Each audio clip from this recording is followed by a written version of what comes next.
Et vous l'attendez sans doute avec impatience. Le lundi, c'est le jour de la chronique sport de Mickaël Elmidoro. Bonsoir. Bonsoir. Et pour commencer cette chronique sport du football, la Coupe de France, on l'a joué ce week-end. Exactement, Grégory. 8e tour de la Coupe de France, Versailles qui évolue en National 3 a failli réaliser le plus bel exploit de son histoire ce samedi 8 décembre devant plus de 3000 supporters. Les hommes de la Cité Royale se sont inclinés 4-2 face au Racing Club de Lens, un club de Ligue 2, après avoir réussi à mener au score. Une déception pour le staff versaillais et les joueurs. Ils étaient au micro, à votre micro, Grégory Canet. Oui, tout à fait.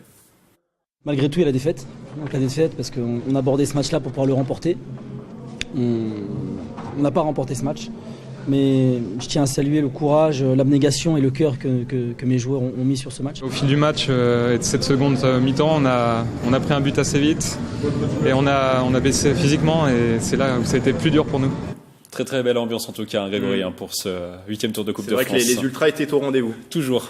Avec l'élimination de Versailles, les Yvelinois ne comptent plus malheureusement aucun représentant en Coupe de France. Rendez-vous l'année prochaine pour vivre de nouvelles émotions. Oui, on a hâte de les retrouver, ces Versaillais, l'année prochaine en Coupe de France. Et on va d'ailleurs suivre le reste de leur saison en National 3. Du rugby à présent ?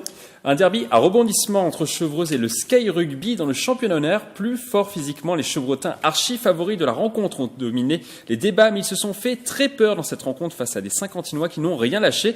Ils se sont imposés dans les 10 dernières minutes grâce à 2 essais. Le score final 32-24. On écoute les réactions. Quand même la fierté parce qu'on savait que ça allait être compliqué. C'est une équipe qui joue le haut de tableau et malgré tout on les a tenus avec nos armes, avec le jeu et la solidarité. Après dommage ça nous sourit pas mais on va continuer à travailler, on va y retourner. On était optimistes, on a gagné mais sans manquer de respect au Sky, je pense que c'est normal qu'on gagne largement et par contre qu'il n'y ait pas le bonus, ça c'est pas normal par contre pour nous. Au classement, Chevreuse domine le championnat honneur avec 6 victoires en 8 matchs. De son côté, le Sky Rugby reste 7e avec 15 points. Les deux équipes joueront leur dernière rencontre de l'année ce dimanche 16 décembre. Victoire impérative pour passer de bonnes fêtes de fin d'année. Et ces informations sportives et bien d'autres encore à retrouver dans un instant dans votre émission le 7-8 Sport. Merci Mickaël.